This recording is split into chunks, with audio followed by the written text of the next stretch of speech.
In this VueJS example, we start with a template section. Here, we have a div element wrapping a button.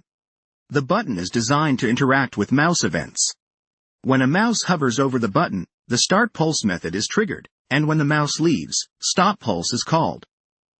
Additionally, we're binding a dynamic class called pulsing, which will be applied to the button when pulsing is true, giving us our desired visual effect. Moving on to the script. We're defining a Vue component with a data object that keeps track of the state is pulsing, initially set to false. We've also defined two methods: start pulse, which sets is pulsing to true, and stop pulse, which resets it to false. These methods are connected to the mouse events we saw in the template, effectively controlling our pulse effects activation. Lastly, let's dive into the style section. First, we have a generic button styling comment placeholder. Immediately afterwards, we target the pulsing class.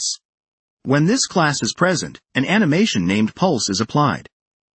This animation runs for 1 second and repeats indefinitely.